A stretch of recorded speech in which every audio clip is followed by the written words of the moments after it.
No mundo digital, as fronteiras físicas simplesmente não existem. E é um desafio enorme identificar responsáveis nessa terra praticamente sem lei.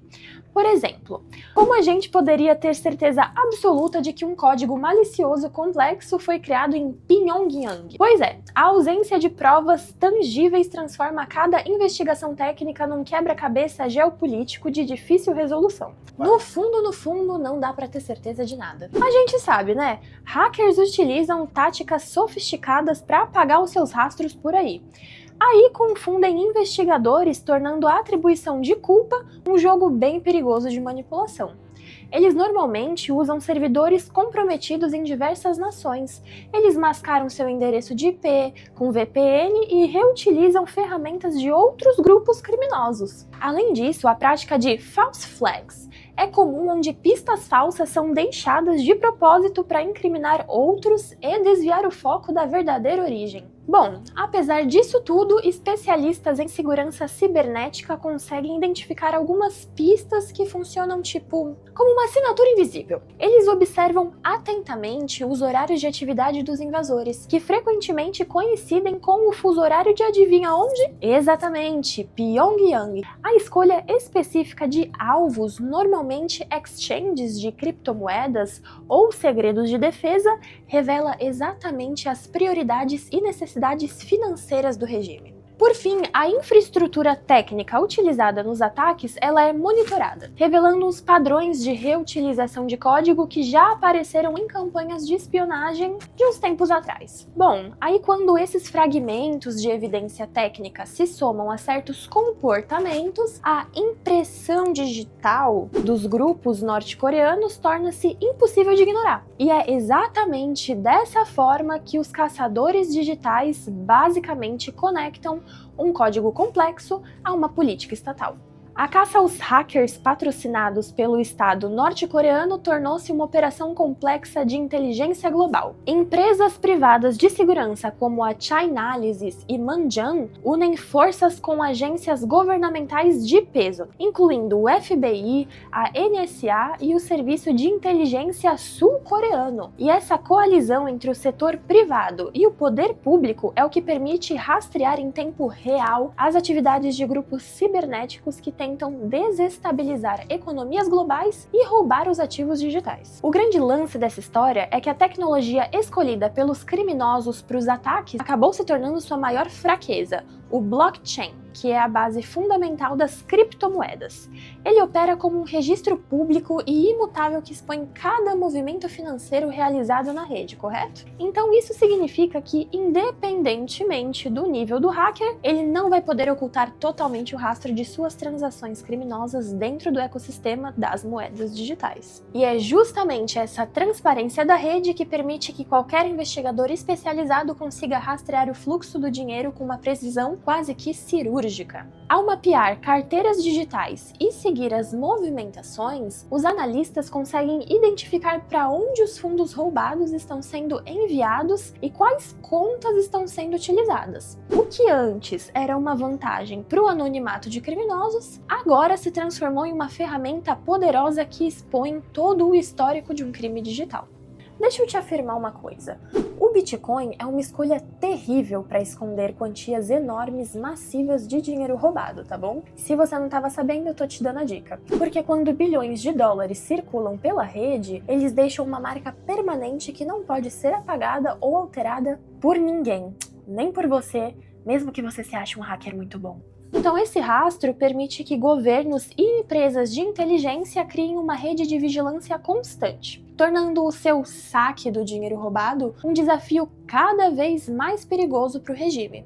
O grande problema dos hackers norte-coreanos não é a invasão em si, mas a etapa crítica de transformar os ativos digitais em uma moeda utilizável. Roubar bilhões em criptomoeda é até tecnicamente possível, mas como que faz para converter esses valores para dólar, euro ou algum tipo de bem? O sistema financeiro tradicional ele se torna o maior obstáculo para conseguir financiar essas operações. E mais, para combater essa ameaça, corretoras de criptomoedas implementaram regras cada vez mais rigorosas de identificação, conhecidas como processos de Know Your Customer. Por exemplo, hoje, para realizar o saque de grandes quantias, é obrigatório o envio de documentos oficiais. Tem que fazer uma verificação profunda da identidade do titular e o registro completo das transações. Esse controle todo transformou o processo de lavagem de dinheiro, que antes era invisível, em uma tarefa bem arriscada e altamente monitorada. Bom, os caras estão tentando recorrer à ferramenta técnica de ofuscação,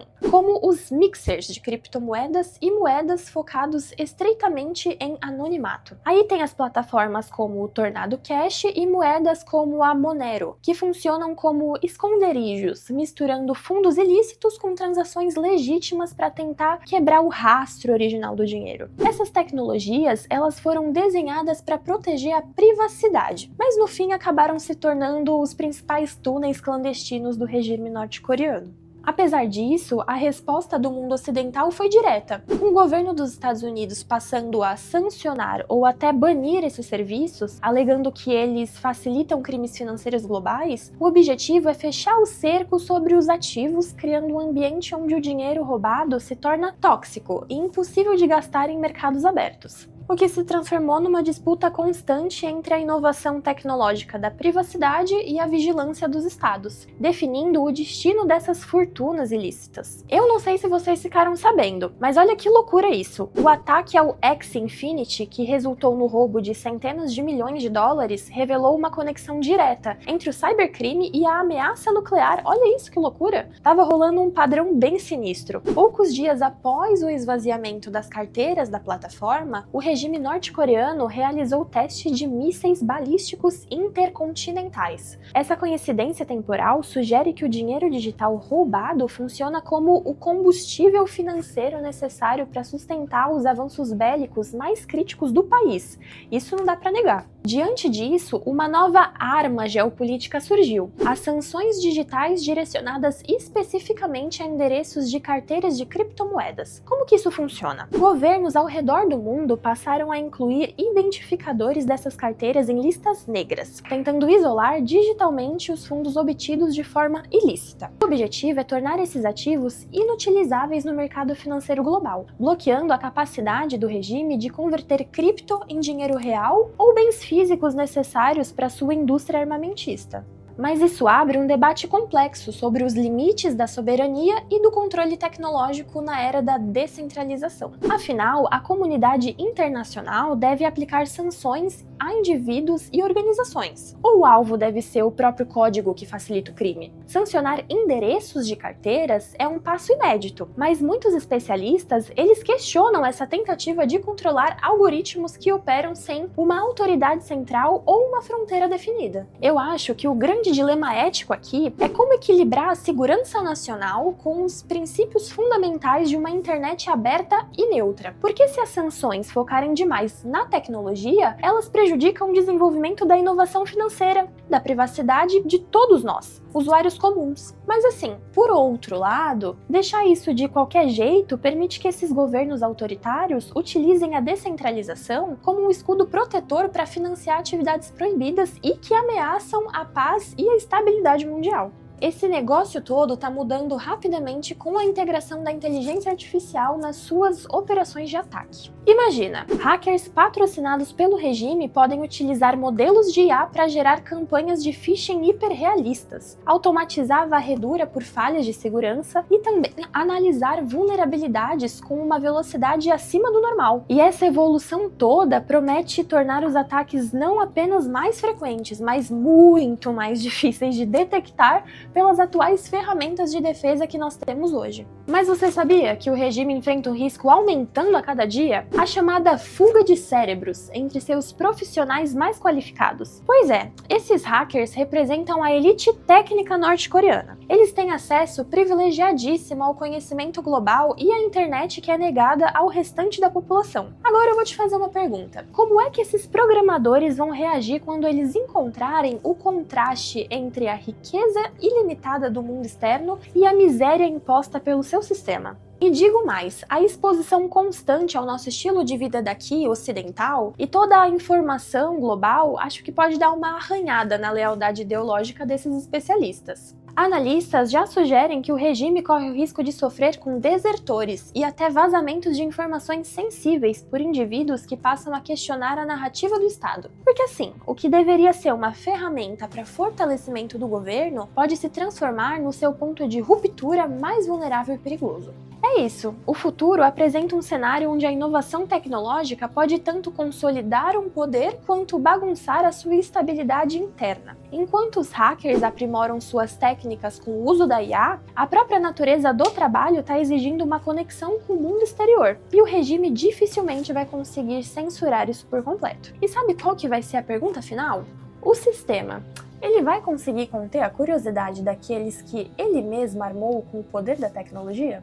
Gente, a Coreia do Norte se firmou como o primeiro estado hacker verdadeiramente eficiente da história contemporânea. Em vez de depender daquelas exportações tradicionais de petróleo ou outros produtos, o regime ele encontrou uma fonte de receita sem precedentes: operações digitais globais. Essa transformação econômica torna o país um ator singular, capaz de sustentar suas loucuras nucleares através de um fluxo constante de capital extraído diretamente do sistema financeiro digital mundial. Isso provoca uma reflexão profunda sobre os valores fundamentais que sustentam as criptomoedas e a liberdade financeira descentralizada. Afinal, até que ponto a descentralização projetada para retirar o poder das mãos de governos deve coexistir com quem busca ativamente destruir a segurança global? A tecnologia que prometia democratizar o acesso ao capital se tornou ao mesmo tempo o escudo preferido de regimes autoritários para contornar sanções internacionais. A busca por uma resposta para isso é complexa. Claro, não existe uma solução simples que não comprometa os ideais básicos da inovação tecnológica. Quando a liberdade financeira que foi desenhada para proteger o indivíduo passa a beneficiar estados e grupos criminosos, o equilíbrio entre segurança e autonomia ele é rompido. A gente precisa decidir como que vai proteger os sistemas sem destruir a essência de uma internet aberta e livre. Assim, em uma última análise, o caso norte-coreano funciona como um teste de estresse para a tecnologia financeira do século XXI. Esse debate sobre regulamentação não é apenas técnico, mas ele é ético, com a difícil tarefa de fechar brechas sem criar um mundo de vigilância digital totalitária. O jogo de gato e rato entre governos e hackers, olha, tá apenas começando. E a estabilidade global vai depender de como a gente resolve essa linha fina que separa a liberdade digital de uma necessidade de ordem.